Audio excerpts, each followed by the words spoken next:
Technical management और एक और था, क्या लिखवाया था हमने, कृषि नहीं, क्या क्या लिखवाया था, हाँ वैज्ञानिक, अभियांत्रिकी और प्रबंधकी, इन 3 चीजों में उसे कार्य करने का विशेष रूप से अनुभव होना चाहिए।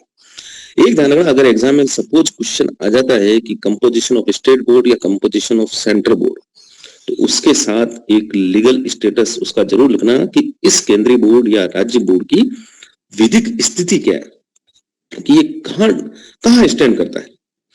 भले उसमें से पूछ ले क्या बोलते हैं, air pollution prevention control board या वाटर या एनवायरमेंट, तीनों में से किसी में पूछ ले, लेकिन कंपोजिशन अगर पूछता है तो उसका लीगल स्टेटस आपको बताना अनिवार्य है। तो लीगल स्टेटस में कुछ पॉइंट्स हैं, आप लिख लीजिए, लिखो। Yes sir. हाँ, तो एक ध्यान रखना, धारा 3 तो हो गया केंद्रीय बोर्ड, धारा 4 हो गया राज्य बोर्ड। तो धारा 3 की सब धारा उपधारा 3, धारा 4 की उपधारा 3, वापस सुनो, धारा 3 की उपधारा 3 और धारा 4 की उपधारा 3, दोनों में बोर्ड का लीगल स्टेटस और बोर्ड के राइट्स लिखे हुए कि क्या क्या बोर्ड को अधिकार है। तो सबसे पहले एक पॉइंट है, पॉइंट लिख लीजिए,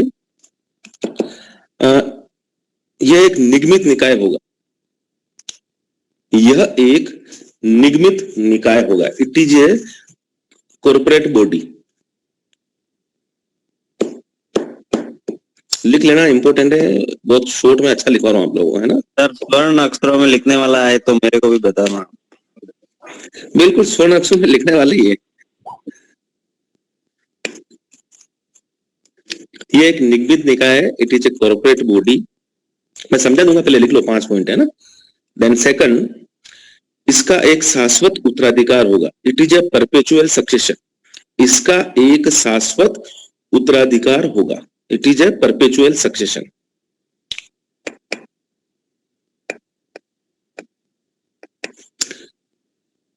इसकी एक सामान्य मुद्रा होगी, कॉमन सील, इसकी एक सामान्य मुद्रा होगी यानी कॉमन सील।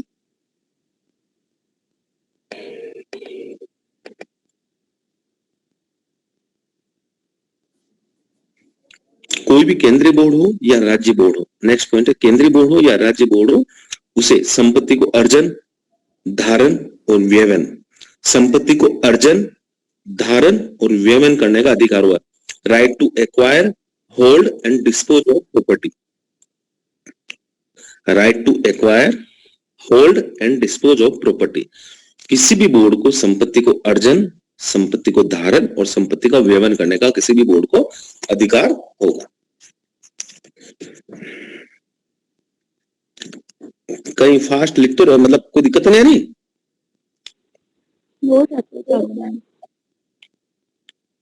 ओके,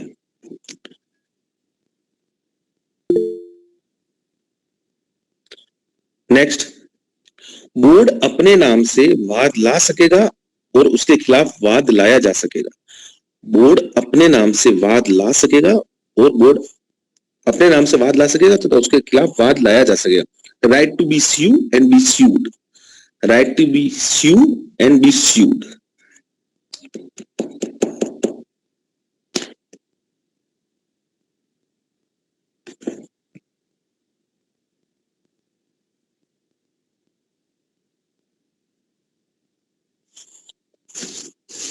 लिख लिया आप लोगों ने? सर 5 वाला एक बार रिपीट कीजिए ना।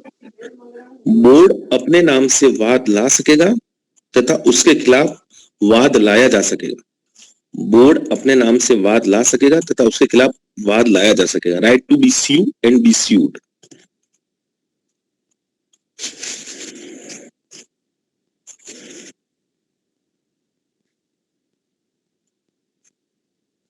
लिख लिया? जी sir. Yes sir. Yes sir. चलो एक मिनट।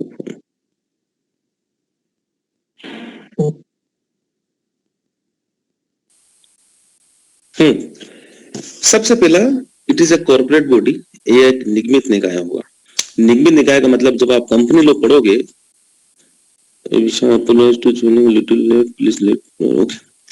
अरे आप मैसेज मत करो, मैं डिस्टर्ब होता हूं, ठीक है?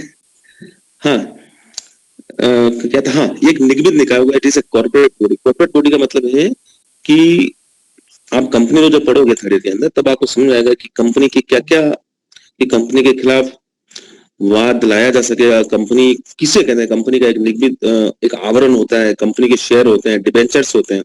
तो निगमित निकाय आप समझ लो कि जस्ट एक कंपनी है। आप जब थर्ड ईयर में आओगे तब इसका मतलब पूरा समझोगे, ठीक है। सेकंड है, इसका एक शाश्वत उत्तराधिकार होगा, it is a perpetual succession. Perpetual succession का मतलब यह होता है कि कंपनी के सदस्य, मेंबर्स, अध्यक्ष, सचिव आते जाते रहेंगे, लेकिन कंपनी का अपना एक अस्तित्व बना रहेगा। मैं फॉर एग्जांपल समझाता हूँ। मोहनलाल सुकड़ा विश्वविद्यालय, वाइस चांसलर जो है वीसी, वो आते जाते रहते हैं, मेंबर्स आते जाते रहते हैं, डीन आते जाते रहते हैं, लेकिन मोहनलाल सुकड़ा विश्वविद्यालय का नाम अपने आप में आज तक बिल्कुल स्थायित्व है। इसका मतलब शाश्वत उत्तराधिकार का मतलब है कि कंपनी के सदस्य आते जाते रहेंगे, लेकिन कंपनी का जो नाम है उसका अस्तित्व हमेशा रहेगा। आगे समझ में? जी सर, आ गया। नेक्स्ट है, it is A common seal. इसकी एक सामान्य मुद्रा होगी। आप कोई भी कंपनी ले लो, कोई भी प्राइवेट हो या गवर्नमेंट, सरकारी, कोई भी कंपनी, एनीबॉडी एल्स, उसकी एक सील होती है, मुद्रा होती है। आज किसी को बाउंड, किसी चीज से बाउंड तभी कर सकते हैं अपन जब उस कुछ जैसे एग्रीमेंट साइन हुआ, तो साइन कर दिया सिग्नेचर बोर्ड के मेंबर ने, सेक्रेटरी ने, कुछ तो एक सील लगती है। तो हर बोर्ड की, हर निगम की एक कॉमन सामान्य मुद्रा होगी, ठीक है। लास्ट है कि लास्ट नहीं, सेकंड लास्ट, कि बोर्ड अपने नाम से संपत्ति अर्जन, धारण और व्यवहार। अर्जन का मतलब है कि प्रॉपर्टी को खरीद सकता है, धारण का मतलब उस खरीदी हुई प्रॉपर्टी को अपने पास रख सकता है, और व्यवन, डिस्पोज, यानी प्रॉपर्टी जो है उसको लगता है कि बोर्ड को पैसों की जरूरत है किसी भी मामले में, तो वो वापस प्रॉपर्टी को डिस्पोज कर सकता है। यानी तीन चीजें हैं, right to acquire, hold and dispose of property. Board अपने नाम से प्रॉपर्टी खरीद सकता है, प्रॉपर्टी बेच सकता है, प्रॉपर्टी को रख सकता है। लास्ट बहुत इंपॉर्टेंट है कि सॉरी, बोर्ड अपने नाम से वाद ला सकेगा तथा उसके खिलाफ वाद लाया जा सकेगा। आज मैं एक एग्जांपल देकर समझाता हूँ। आपको किसी भी तरह की, मोहनलाल सुकड़ा विश्वविद्यालय से किसी भी तरह की कोई असुविधा है, कुछ भी, तो आप जो मुकदमा लाओगे, आप वाद जो करोगे, वो किसी व्यक्ति विशेष के प्रति नहीं कर सकते। कि अपने जैसे vice chancellor America Singh ji, professor America Singh ji, तो आप व्यक्तिगत आदमी के खिलाफ वाद नहीं कर सकते। आप बात करोगे, फॉर एग्जाम्पल आपका नाम मुकेश है, तो मुकेश वर्सेज मोहनलाल सुकड़ा विश्वविद्यालय। तो पहला पॉइंट है कि बोर्ड अपने नाम से वाद ला सकेगा। अगर सुकड़ा यूनिवर्सिटी को आपसे कोई समस्या है तो मुकेश वर्सेज मोहनलाल सुकड़ा विश्वविद्यालय, और अगर आपको सुकड़ा से कोई प्रॉब्लम है तो मोहनलाल सुकड़ा विश्वविद्यालय वर्सेज मुकेश। मतलब बोर्ड अपने नाम से, बोर्ड के किसी मेंबर के नाम से वाद नहीं चलेगा, बोर्ड के नाम से वाद चलेगा। आ गया समझ में? जी सर। किसी को कोई दिक्कत अभी तक?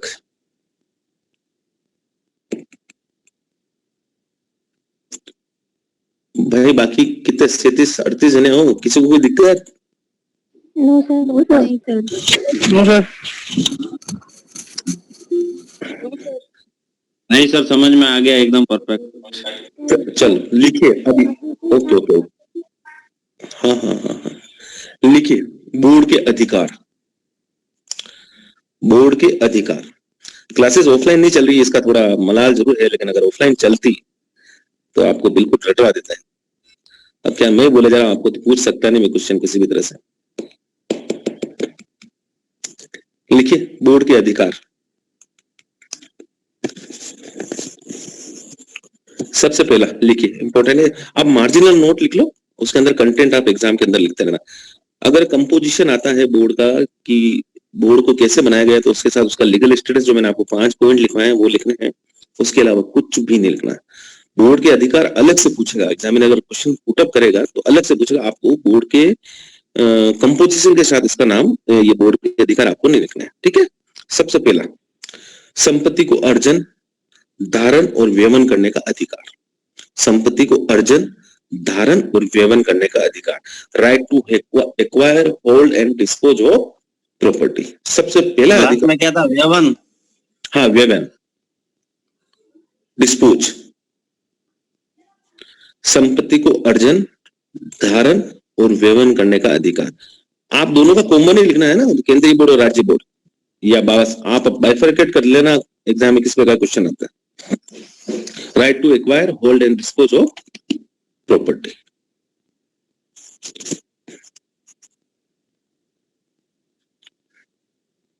समझाने की जरूरत तो नहीं है इस पॉइंट को, अभी जस्ट समझाया मैंने। नहीं सर। ठीक है, सेकंड पॉइंट लिखिए, राइट टू कॉन्ट्रैक्ट, संविदा करने का अधिकार। राइट टू कॉन्ट्रैक्ट, संविदा करने का अधिकार। बोर्ड क्या होता है कि जो केंद्रीय बोर्ड है या राज्य बोर्ड है, वो अपने कर्तव्य यानी कार्यों को निर्वहन के लिए, यानी जो कार्य करना चाहता है उसको एग्जीक्यूशन के लिए किसी भी व्यक्ति, संस्था, संगठन, निगम, निकाय, किसी के साथ भी कांटेक्ट कर सकता है अपने कार्यों को अच्छे ढंग से सुचारू रूप से चलाने के लिए। तो उसको संविदा करने का किसी भी व्यक्ति, संस्था, संगठन, निकाय, निगम, उपक्रम, किसी के साथ भी संविदा करने का उसको अधिकार। लिखिए थर्ड पॉइंट, वाद लाने का अधिकार, राइट टू स्यू।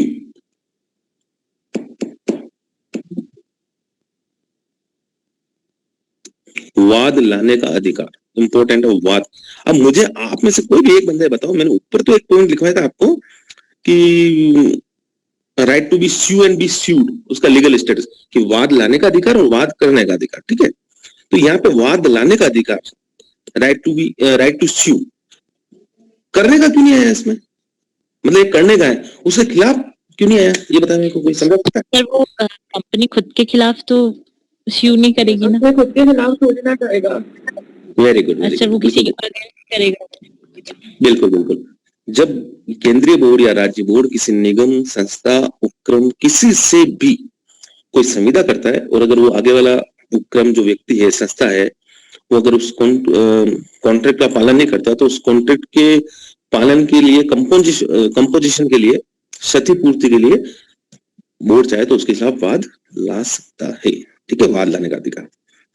लिखिए फोर्थ पॉइंट, समितियों को गठित करने का अधिकार, पावर ऑफ कॉन्स्टिट्यूट कमिटीज।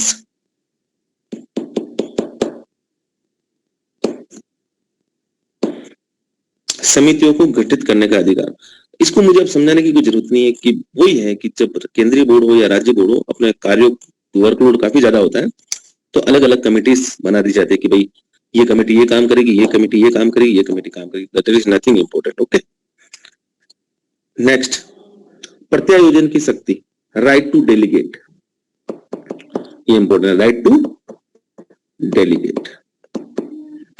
कोई समझाएगा इसका मतलब क्या होता है, प्रत्यायोजन की शक्ति, right to delegate? Sir powers को डेलीगेट करना। जी, मैंने क्लास में आपको बताया था कि जिला कलेक्टर जो होता है, जिला कलेक्टर एवं जिला मजिस्ट्रेट, उसके पास इतना ज्यादा काम होता है, तो वो क्या करता है, अपने पावर डेलीगेट करता है एडीएम सिटी को। मैंने आपको बताया था 107, 108, 109, 110, 151, इसमें किसी व्यक्ति को अगर गिरफ्तार किया जाता है तो उसको राइट, जो जमानत लेने का अधिकार होता है वो जिला कलेक्टर के पास होता है। लेकिन उसके पास काम इतना ज्यादा होता है, वो अपनी पावर को डेलीगेट करता है एडीएम सिटी को। इसी तरह से बोर्ड, केंद्रीय बोर्ड और राज्य बोर्ड, इनके पास इतना ज्यादा वर्कलोड होता है, तो ये अपने पावर को नीचे डेलीगेट कर देते हैं। ठीक है, ठीक है सर। नेक्स्ट, नियुक्ति का अधिकार, राइट टू अपॉइंटमेंट। इसमें कि राज्य बोर्ड चाहे या केंद्रीय बोर्ड चाहे तो अपने, वही है, एक लाइन ध्यान रखना कि अपने कार्यों को संपादित करने के लिए किन्हीं अधिकारियों की, किन्हीं कर्मचारियों की, किन्हीं इंजीनियर्स की नियुक्ति समय समय पर कर सकता है। नथिंग। सर ये जो राइट टू डेलीगेट हुआ है, इट मींस वो जो अपने वर्क्स को डिस्ट्रीब्यूट करते हैं, वो जो कमिटीज बनाए हैं या किसी को अपॉइंट किए हैं, उन्हीं के बेसिस पे ये सब। बिल्कुल बिल्कुल। और कितनी बार ये यहाँ पे, एक तो कमेटी वाला तो हो गया, कमेटी वाला तो क्या है कि अलग अलग कार्य दे दिए। राइट टू डेलीगेट का मतलब ये है कि जैसे आज हाँ ऐसा समझता हूँ, जैसे जो अध्यक्ष है, चेयरमैन, वो आज 5 दिन की छुट्टी पे जा रहा है, तो काम तो रुक नहीं सकता ना, तो वो अपनी पावर्स जो होता है वो जैसे सेक्रेटरी को डेलीगेट कर दी, किसी मेंबर को डेलीगेट कर दी। दैट इज डेलीगेट वर्ड जो आया वो इस रेफरेंस में आया कि अपनी पावर डेलीगेट कर दी उसने। आया समझ में? Okay sir. ओके, हाँ नेक्स्ट, राज्य बोर्डों को निर्देश देने की शक्ति, power to direct to state board. आप सभी से रिक्वेस्ट है, आप 20-20 में आप जैसे आते हो डिस्टर्ब हो जाते हैं पूरी क्लास। 10 बजे क्लास शुरू हुई तो मैं 10-10 के रोज क्लास शुरू करूंगा, मतलब बुध गुरु को 10 दिए दो वापस कौन आया, तो आप 10-10 तक आ जाया करो, क्योंकि मुझे एक एक को क्या एडमिट करना पड़ता है। सर पॉइंट एक बार रिपीट करना बस। सर ऑटो मोड पे रखो ना, तो डायरेक्ट ज्वाइन हो जाएंगे। अरे मैं आप जितना पैसे वाला नहीं हूँ ना भाई, मेरे पास मोबाइल है, वो डेस्कटॉप में लैपटॉप नहीं है ना, तो लैपटॉप के अंदर वो सर, मेरे पास भी फोन नहीं है, मेरे पास भी नहीं है लैपटॉप। नहीं सिर्फ मोबाइल के अंदर, लेकिन इसमें मोबाइल में वो सॉफ्टवेयर अपलोड नहीं होता कि ऑटो हो जाए आदमी जो होता है ना, इसमें मुझे एडमिट करना पड़ता है। नहीं, वो मोबाइल में आते हैं, वो तो ऑटो मोड पे रखते हैं सब। अच्छा चलो ठीक है, कोई बात नहीं। राज्य बोर्डों को निर्देश देने की शक्ति, power to direct to state board. अब एक चीज ध्यान रखना आप लोग, अपन लिखो पावर टू डायरेक्शन या डायरेक्ट टू स्टेट बोर्ड। जब आप केंद्रीय बोर्ड लिख रहे हो ना, तब ये पॉइंट लिखना है। जब राज्य बोर्ड के अधिकार लिख रहे हो तो राज्य बोर्ड का कुछ ये पॉइंट नहीं लिखना। केंद्रीय बोर्ड के अधिकार लिखो तब जरूर ये पॉइंट आपको लिखना है कि राज्य बोर्डों को निर्देश देने की शक्ति। केंद्रीय बोर्ड को लगता है कि समय समय पर कुछ ऐसे नए नियम आए हो, नए मानक आए हो, स्टैंडर्ड्स आए हो, कुछ नए रूल्स फ्रेम हुए हो, तो वो राज्य बोर्डों को डायरेक्शन दे सकता है कि आप अपने इन हिसाब से काम करेंगे। ठीक है। एंड लास्ट, पदों को सृजित करने और समाप्त करने की शक्ति, power to creation and abolition of post. क्या sir? The power to creation. हाँ, पदों को सृजित करने और समाप्त करने की शक्ति, power to creation and abolition of post.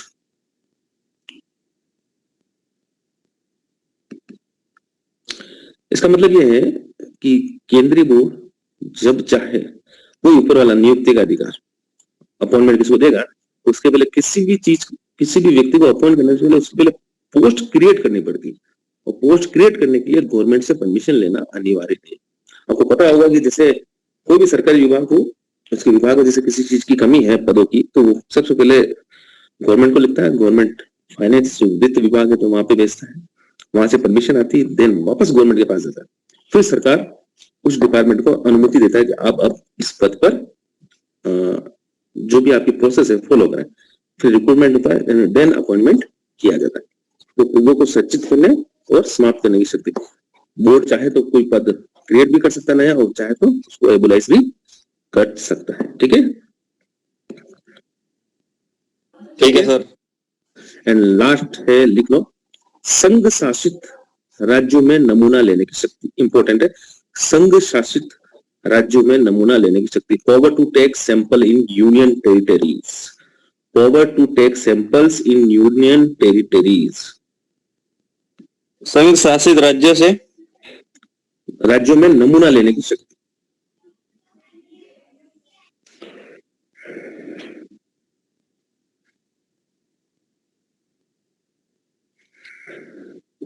आया समझ में?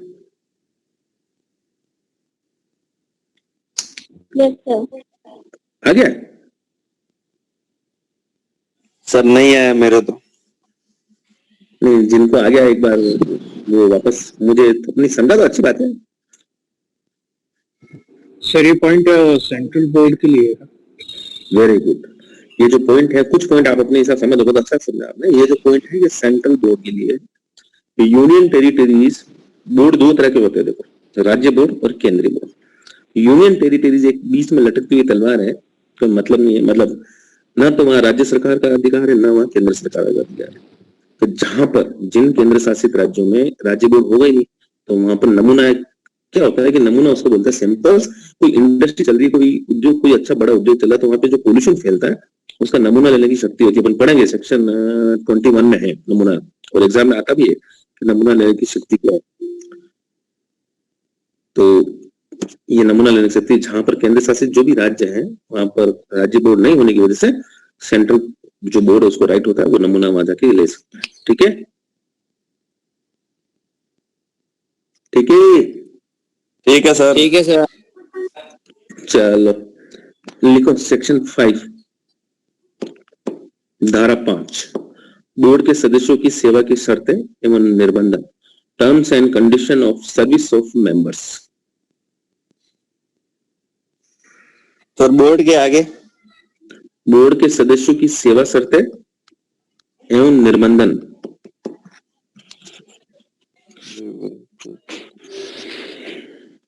आपको यहां तक सबको समझ में आ गया? किसी को दिक्कत तो नहीं आ रही है ना? No sir. Yes sir. No sir. Okay, देखो section 3 4 most important, nothing important section 5, लेकिन फिर भी बता देता हूं कि क्या क्या है। वापस कह रहा हूँ, section 3 composition of central board, section 4 composition of state board. आपको इन दोनों धाराओं में किसी प्रकार की कोई दिक्कत हो, वापस रिपीट कर रहा हूँ, water pollution prevention control board 1974, air pollution prevention control board 1981, environment protection act 1986, इन तीनों के अंदर धारा 3, 4, 3 के अंदर केंद्रीय बोर्ड और धारा 4 के अंदर राज्य बोर्ड। ठीक है? Yes sir. Yes, sir. ठीक है। Terms and condition of service of members, लिखिए सबसे पहला पदावधि, पदावधि टर्म्स शॉर्ट में लिखा रहा हूं, समझ आना है ना। सदस्यों की पदावधि यानी कितने अवधि तक कोई सदस्य अपने पद पर रहेगा। अध्यक्ष और सदस्य सचिव को छोड़कर 3 वर्ष। अध्यक्ष एवं सदस्य सचिव जो सेक्रेटरी है, मैंने आपको बताया था 1555321, जो लास्ट में 11 है, उन दोनों को हटा देते हैं आप, तो जो बाकी जो 5532 ये 3 वर्ष तक रहेंगे, बाकी वो दोनों जो है वो जीव प्रसाद पर्यंत तक अपने पद पर रहेंगे। ठीक है? अध्यक्ष और एक और क्या बताया आपने? क्या? अध्यक्ष और एक और क्या बताया? सदस्य सचिव, सेक्रेटरी। ठीक है? ये हो गया सबसे पहला पॉइंट पदावधि, आप इसमें लिख लेना। अब सेकंड है रिमूवल। पद की अवधि से पूर्व किसी को पद से हटाया जाएगा या हटेगा तो कैसे हटेगा, इसमें ध्यान रखना आप लोग। जो सदस्य सचिव है वो अपना त्याग पत्र नहीं दे सकता। मेंबर्स अगर चाहें अपना त्याग पत्र देना चाहें तो वो चेयरमैन को देंगे। किसको? अध्यक्ष को, चेयरमैन को। और अगर चेयरमैन चाहे कि खुद स्वयं त्याग पत्र देना चाहे तो वो सेंट्रल गवर्नमेंट को त्याग पत्र देगा। और अगर स्टेट बोर्ड है तो स्टेट गवर्नमेंट को त्याग पत्र देगा। आया समझ में? Okay sir, clear. एक मिनट, किसी को कोई दिक्कत? सेक्रेटरी नहीं दे सकता, सेक्रेटरी त्याग पत्र दे नहीं सकता। आगे समझ में? Yes sir. एक क्वेश्चन पुटअप नहीं किया आप लोगों ने, सेक्रेटरी त्याग पत्र क्यों नहीं दे सकता? वो सर आप पढ़ा रहे हो तो फिर क्वेश्चन क्या पुट अप करना, सही बताया होगा। ये सही बताया नहीं कुछ भी, ये बात नहीं दे सकता, सही बात है ना। देखो मेरी बात सुनो, त्याग पत्र वही दे सकता है जिसको नॉमिनेशन किया हो, नॉमिनेट किया हो, है ना। बताया चेयरमैन को नॉमिनेट करते हैं सेंट्रल गवर्नमेंट, मेंबर्स को नॉमिनेट करते हैं चेयरमैन, तो ये तो अपना त्याग पत्र दे सकता है। लेकिन जो सदस्य सचिव होता है, सेक्रेटरी जो होता है, वो गवर्नमेंट कर्मचारी होता है, वो सीधा राज्यपाल ही उसको हटा सकता है। ठीक है? या राष्ट्रपति उसको, अगर सेंट्रल बोर्ड है तो राष्ट्रपति, और अगर स्टेट बोर्ड है तो राज्यपाल उसको हटा सकता है। ठीक है? सर चेयरमैन स्टेट बोर्ड को भी दे सकता है ना रेजिग्नेशन, अगर स्टेट बोर्ड का मेंबर है वो, मतलब वो स्टेट बोर्ड है तो। नहीं, मैं समझ रहा हूँ क्वेश्चन वापस पुटअप पर। आप क्या कह रहे हो, कौन सा चेयरमैन? सर आपने इसमें लिखवा है ना कि chairman will give the resignation to central government, तो इसमें स्टेट बोर्ड को दे सकता है ना, अगर वो स्टेट बोर्ड का चेयरमैन है तो। अगर स्टेट बोर्ड का चेयरमैन तो स्टेट गवर्नमेंट को देगा। ओके, ठीक है? एक चीज जानना, मैंने बताया पदावधि से पूर्व पद से हटाया जाना, दोनों इसमें त्याग पत्र भी बता दिया और हटाया जाना बता दिया। अगर किसी व्यक्ति को अगर हटाएंगे तो बोर्ड का अध्यक्ष जो है उसको नैसर्गिक न्याय या नेचुरल जस्टिस के प्रिंसिपल का पालन करना अनिवार्य है। ये एक सरकारी नियम भी है और कुछ जुडिशरी के अंदर तो फिक्स है कि न्याय करते समय एक नेचुरल जस्टिस के प्रिंसिपल है, उनका पालन करना अनिवार्य है। क्या है नैसर्गिक न्याय का सिद्धांत, आप बताएं, आप में से किसी को आता हो तो। सर नोटिस दिया जाएगा, पहले तो रीजन बताया जाएगा, फिर एक्स पार्टी डिसीजन नहीं हो सकता है, उसको अपनी बात रखने का पूरा हक दिया जाएगा, और सर यही होता है इनको। Very good. नेचुरल जस्टिस के 3 प्रिंसिपल है। सबसे पहला जो प्रिंसिपल है कि दूसरे पक्ष की भी सुनो, एक पक्ष ही सुनकर कभी कार्रवाई नहीं करनी। दूसरा जो पक्ष है, यानी हर विवाद के 2 बिंदु होते हैं, तो दोनों की सुन के उसके पश्चात निर्णय करना चाहिए। सेकंड, कोई भी व्यक्ति स्वयं अपने मामले में न्यायाधीश नहीं हो सकता, यानी खुद ही जज बनके खुद निर्णय दो, नहीं। थर्ड, न्याय होना ही नहीं चाहिए, न्याय दिखना भी चाहिए। यानी जो न्याय किया जा रहा है, जस्टिस किया जा रहा है, वो कोर्ट के रेफरेंस में है। इस रेफरेंस में जो नैसर्गिक न्याय का निषाद, वो सबसे पहला वाला पॉइंट जो बताया था अभी कोमल ने, कि दूसरे पक्ष की भी सुननी चाहिए, उसको नोटिस दो, उसकी प्रॉपर सुनवाई करो, उसके पश्चात ही उसको पद से हटाया सकता, उससे पूर्व उसको नहीं हटाया जा सकता। नेक्स्ट पॉइंट है पद का रिक्त मान लिया जाना, कि किन किन परिस्थितियों में किसी व्यक्ति के पद को रिक्त मान लिया जाएगा। लिख लीजिए पहला पॉइंट, यदि वो व्यक्ति सदस्य जो है, हाँ जी सर इंग्लिश में भी एक बार कर दीजिए ट्रांसलेट। पद का रिक्त मान लिया जाना मतलब ब्लैंक है, कि उस पद पे कोई व्यक्ति है ही नहीं। कि किन परिस्थिति, ऐसी कौन सी परिस्थितियां हैं कि उन परिस्थितियों में उस आदमी का जो पद है वो उसको खाली मान लिया जाएगा, कि इस पद पे व्यक्ति अभी वर्तमान में है नहीं, किसी नए को अपॉइंट कर लिया जाए।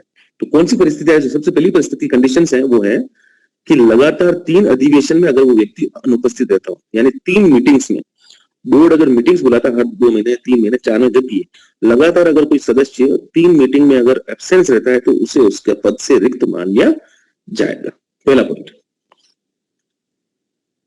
सेकंड, कोई अपने पद पर ही नहीं रहे, यानी जो पद उसको दिया गया, भले अशासकीय सदस्य वाला या राज्य बोर्ड वाला या फिर केंद्रीय बोर्ड के रिप्रेजेंटेटिव वाला, उस पद पर वो रहे नहीं, मतलब कि कोई ऐसी परिस्थिति आ गई, डेथ हो गई, कुछ भी हो गया, वो अपने पद पे नहीं रहा, तो भी उस पद को रिक्त मान लिया जाएगा।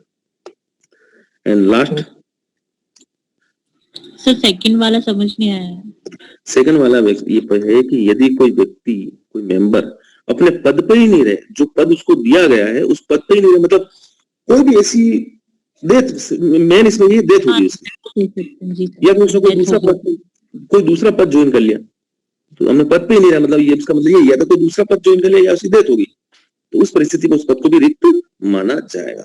और लास्ट है कि धारा 6 में जो वर्णित, इसका सेक्शन 5 पढ़ें, सेक्शन 6 में अपन पढ़ेंगे किसी बोर्ड के मेंबर को डिस्क्वालिफिकेशन कब किया जाएगा, अयोग्यता क्या क्या है। तो धारा 6 में वर्णित अगर किसी सदस्य की वो अयोग्य पाया जाता है तो भी उस पद को रिक्त माना जाएगा। समझ आ गया? सर थर्ड पॉइंट बताओगे ना? थर्ड पॉइंट में लिखो धारा 6 में वर्णित डिस्क्राइब जो डिस्क्वालिफिकेशन है, अगर उन डिस्क्वालिफिकेशन में कोई आदमी सुटेबल हो जाता है, कोई भी मेंबर, तो भी उसका पद रिक्त मान लिया जाएगा। जिसमें ये मैं बताता हूँ धारा 6 में क्या। धारा 6 में ये कि कोई व्यक्ति दिवालिया हो गया, कोई व्यक्ति मोरल टर्पिट्यूड यानी नैतिक अपराध का दोषी, यानी जिस कार्य क्षेत्र में कार्य कर रहा वहां उसने ऐसी कोई किसी महिला के साथ कोई छेड़छाड़ कर दी, कोई ऐसा अपराध कर दिया जो नैतिक अपराध हो, तो ये है धारा 6 में पढ़ेंगे तो नेक्स्ट सेक्शन। तो उसमें अगर कोई व्यक्ति वो सारी योग्यता अगर हासिल कर लेता धारा 6 की, तो उसका पद रिक्त माना जाएगा। ठीक है, आगे समझ में? Yes sir. सेक्शन 6 डिस्क्वालिफिकेशन, अयोग्यता है।